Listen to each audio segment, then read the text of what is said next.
Perfect RIA, in case you didn't know. Bringing you all the strategies to help your business grow. Are you happy? Are you satisfied? Are you hanging on the edge of your seat? Sit back and listen in while you feel the beat, yeah.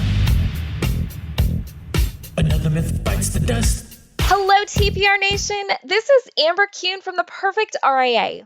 Welcome to this week's Follow-Up Friday, where I'll be covering the highlights and action items from this week's episodes.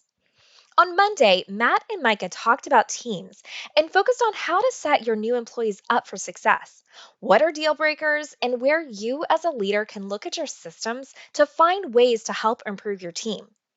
Micah shared where things go wrong with hiring a new employee is that you'll get into a honeymoon period with them and think that they're great, but then you don't take the time to train or lead.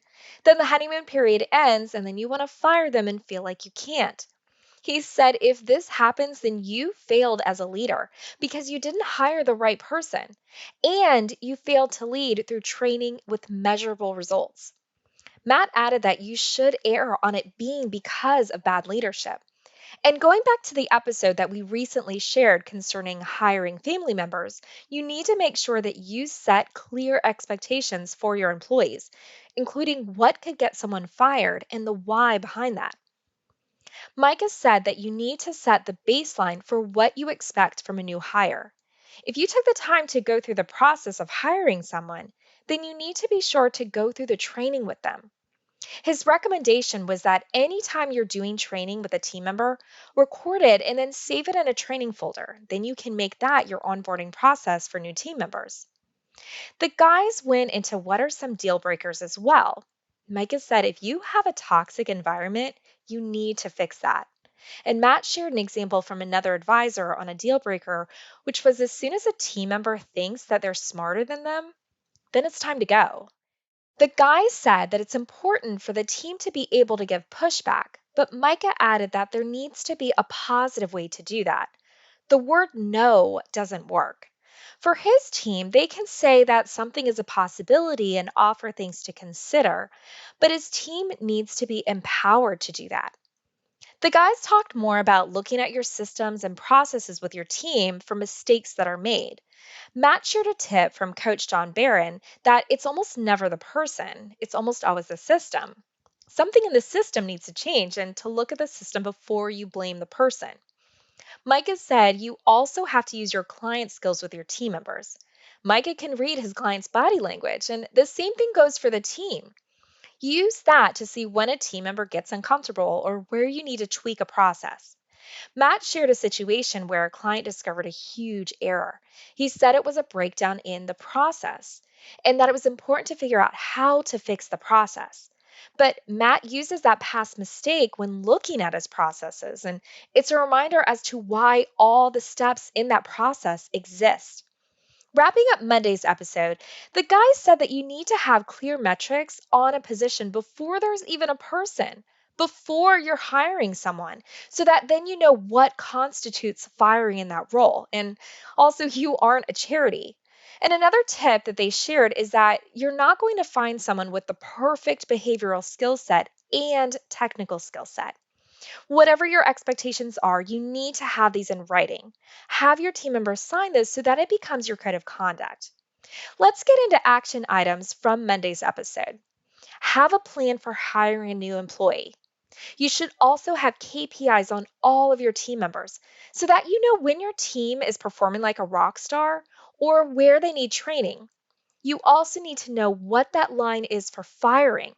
And a great time to do this is when you're hiring a new person.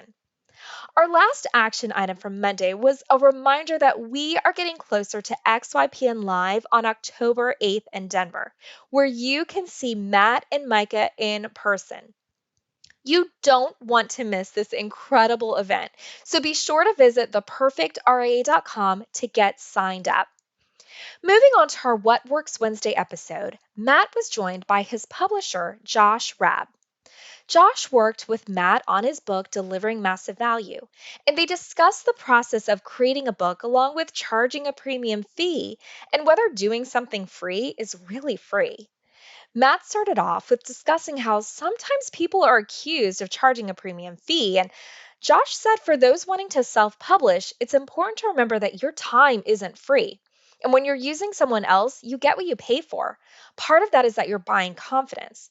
And Matt added that you need to think about how many hours it'll take to do something and think about the quality as well. There's a difference between quality and DIY. Matt and Josh focus on some tips, advice, and things to consider for advisors who are thinking about writing a book. Josh said the best thing you can do is start writing content and to get yourself on a writing schedule. Josh shared one of the issues that can come about when working on a book is when people are trying to get the book perfect, and that this is where sometimes the book will just stall or die.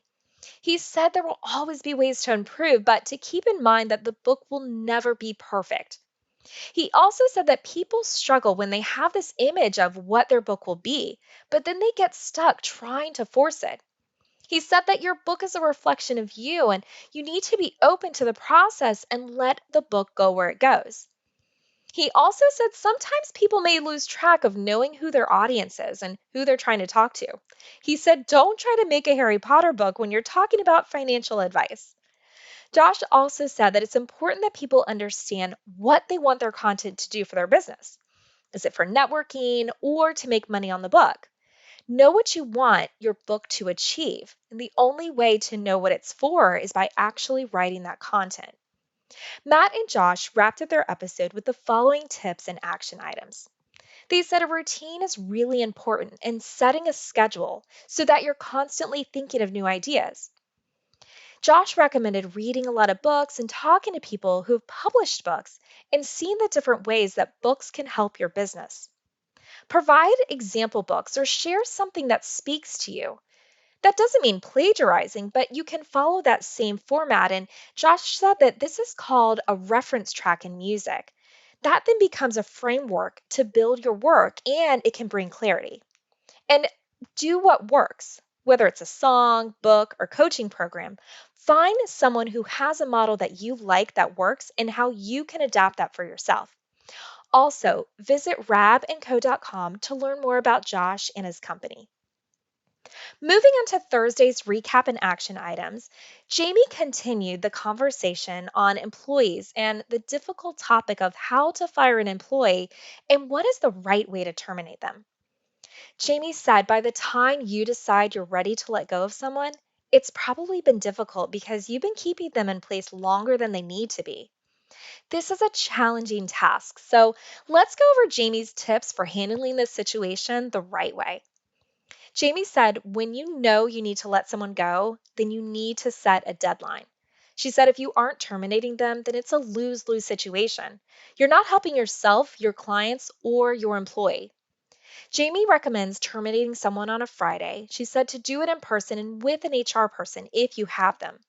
You want to make sure that you show respect, and it's important to facilitate good communication on this. She said their access should be restricted prior to the meeting with the employee. And if you don't have an HR person, go into a conference room, or if you're doing this in your office, keep the door open. She said this shouldn't be a 3 to 4 hour conversation. It should be 20 minutes. And be sure to lead with what is going to happen. You don't want to make this awkward for you or horrible for them. And that the longer it takes, the more you increase your chances of making a misstep. An example that Jamie shared of how to start this is by saying, I've been thinking about our relationship and I respect you too much to keep you working here. You seem unhappy and your work performance has been affected, and I think you'd be happier elsewhere. Jamie also said to be generous and provide severance unless they violated an employment agreement. Show compassion in your body language and how you speak, and have a conversation that they need to find something more fulfilling. And lastly, to talk to your team. Jamie shared that nothing improves morale more than firing someone. Talk with your team about why you let that person go, but without giving details. And you can explain that they just aren't fitting with your cultural values.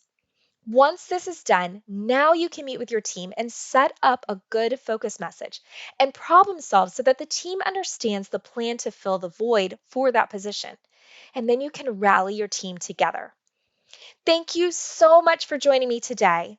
Be sure to give us 5 stars wherever you're enjoying this podcast and share our episodes with another advisor who you think might benefit from listening in. And until next time, happy planning. Hold on before we go. Something that you need to know. This isn't tax, legal, or investment advice. That isn't our intent. Information designed to change lives. Financial planning can make you thrive. Start today, don't think twice. Be a better